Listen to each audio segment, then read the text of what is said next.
All right, now let's deal with 5.7 and inverse trigonometric functions. And we are dealing with integrations, okay? Just to remind you, the formula for the inverse trigonometric function of derivative, and that is the arc sine of x, okay? Derivative of this give you what?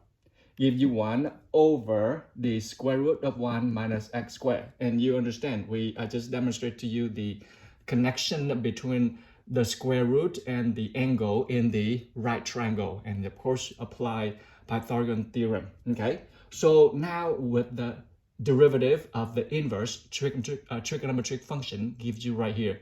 What about you antiderivative of that? There we go. What if you want to antiderivative of both sides and see where the formula of the inverse trigonometric function comes from? Look right here. Inverse of, let's say right now, u is a function of x and u of x is differentiable at x, okay?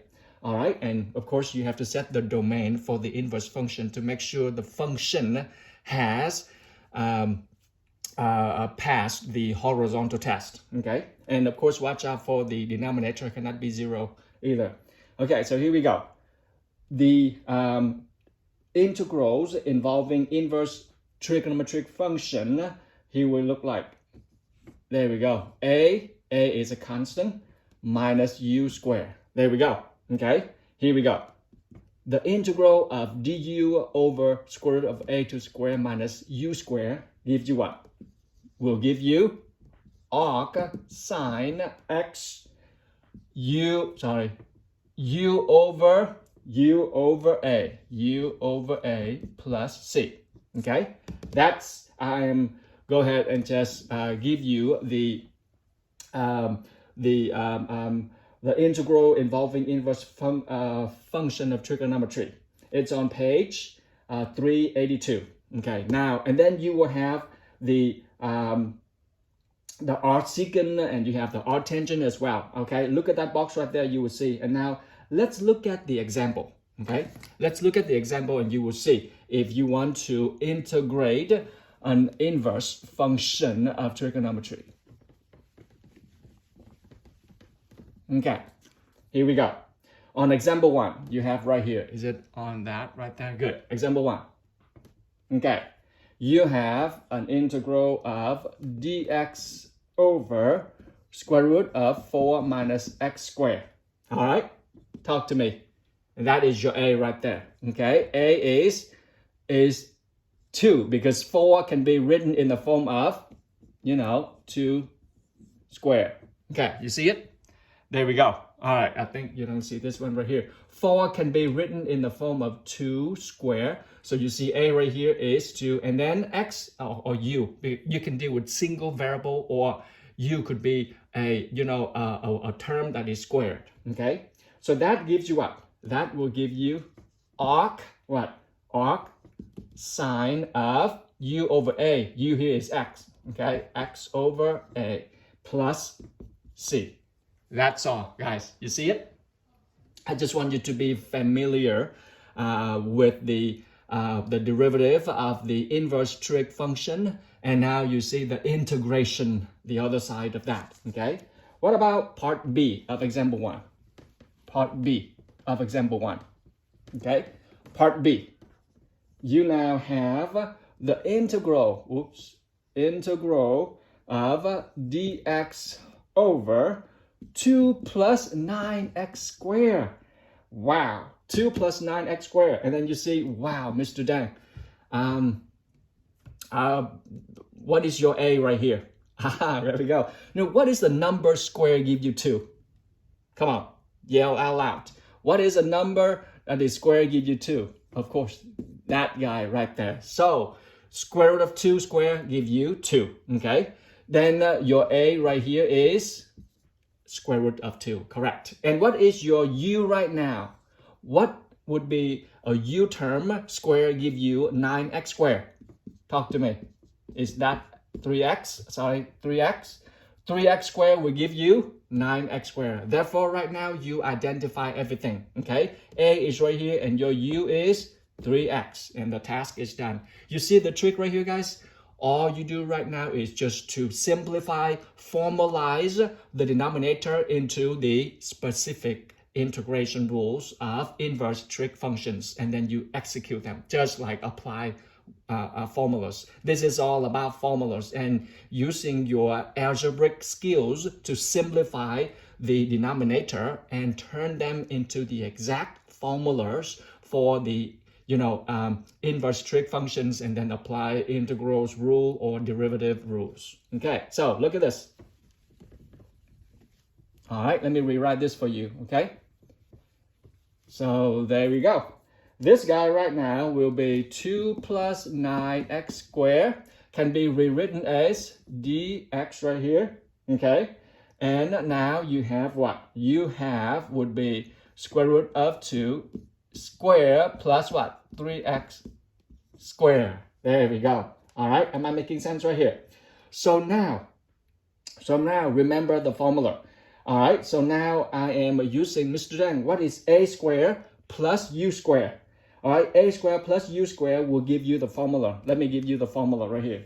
The integral of du a squared plus u squared, it's in the box. Theorem 5.17, page 382. Now look at the formula. It's all about formula. What would that look like? On the formula, it gives you 1 over a, okay, arc tangent of u over a plus c. There we go. Do you see C? There we go. Okay. So this is your formula right here to apply. Look, what is A? A is square root of 2. And what is U? U is 3x. And see it? A squared plus U squared give you that right there. So now, what is your answer? Look, answer right now, this guy right now is 1 over A. What's A? A right now is, that's right, A right now is the square root of 2. Okay, you see that? Now, arc tangent of what? Of u over a, okay? Plus what? Plus c. However, we're not done yet. Ladies and gentlemen, you now see that this is no longer a single variable, but it is right now a function of u. Therefore, you have to do what? Remember the integral? You let u equal what? Let u equals 3x. Therefore, you convert everything into u term. Remember that? Look right here. I have space. Do I have space over here? Okay, good. Once you let u equals 3x, okay, then what is du? There we go. Du will be 3dx. Therefore, dx is what? 1/3 of du. You guys, do you see that right there? Good. Oh man, let me make sure you have space. All right, I know you guys already mastered this, but I just want to be safe right here. Let u equals 3x. Therefore, du equals 3dx, which means you convert dx right now, everything into du term, which is divide both sides, you got 1/3. There we go. So right now, all you do right now is remember what? 1/3 out here, and then technically you time this one with 1/3. I just want to do a shortcut right there. I hope you don't mind. And then distributive in 1/3 times this give you, that's just simply, there we go, 1 over 3 times square root of 2, and then 1/3 times a c, since you don't know what c is, so it's just another big C. There we go. That's your answer right there, guys. Okay, am I making sense right here?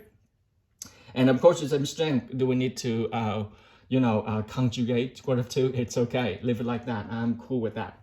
All right.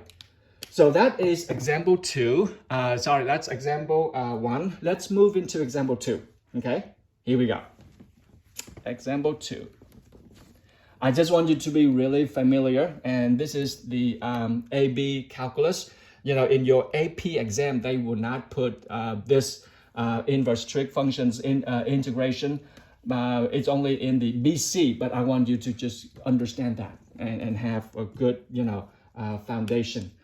What if on example 2 you are asked to find dx over the square root of x minus 1? There we go. Okay. Now ask yourself, okay, this is another rule that you will see in arcsecant. There we go. Arcsecant, and you will see right now that, oh, okay, Mr. Deng, you will now let u equal what? That's right, let u equals e to the 2x. And then you do derivative, you will get what? In this case right here, let u equals ex. There we go, ex. Because you need to have what? Look, I just want you to see this right here. Look. E to the x, the whole thing square will give you e to the 2x right there. Okay, you guys see that? Therefore, let u equals ex, and then you apply the formula. What formula? This, guys, in these scenarios right here, it's all about formulas. Therefore, make your shot, make your substitution, precisely so that you put them in the form. What formula do you think I'm going to use right here? I just technically will give you a brief, taste of the integrals involving the inverse trig functions, and then I will move forward. Okay, here we go. Like I said, we are going to say goodbye to chapter 5 in a while. There we go. Look, this one has this form. I'm going to convert this into right here, and you will see that. Okay, and the answer for this will be 1 over a, and arcsecant of absolute value for a over of u over a, that would plus c. Convert this into this form right here. And again, the example is in your textbook on 383. I will not go further with this, but let me give you that glimpse right there. And then I want to do another example of 3, because example 3 deals with a little bit of the algebraic skill, and I will not go deep into here. You can look for yourself in page 383. Now let me do example 3, because you guys will see the benefit of this. All right, example 3. Find x plus 2 over square root of 4 minus x squared dx. Okay, did you see that? Good. Well, this one, on up the numerator, I see x plus 2. And down in the denominator right now, I will see that, okay, it's like I can use the arcsine formula, but I got involved with x plus, x plus 2 up there, Mr. Zhang. How do I apply this right here? Okay, what do? Separate them. Look, the numerator with the same denominator, separate them into 2 integrals. You got x over what? 4 minus x squared dx. And then what else? That's right, plus 2 over what? That's right, square root of 4 minus x squared. There we go. Did you see this on the board? Okay, good. Now, this one right here involves some substitution. When this guy right here, you can do really a little bit of a direct substitution, okay? Which is what? Look, let me do this right here. This right here, just call this is A, shall we? This is A, okay? The part B, you can apply directly with the formula. What formula, Mr. Dan? Formula is right here. Formula from the arcsine, okay? Formula right here, du over what? EU over a square minus u square, and apply that. Bring 2 out. If you have to, bring 2 out. There we go. Bring 2 out like that. And now this turn into dx. Not turn, but just keep the x. Apply this directly, and then don't forget the constant. Type it in, and you get your victory. But this guy, what shall you do? This is just call it B. Okay? What about this guy right here?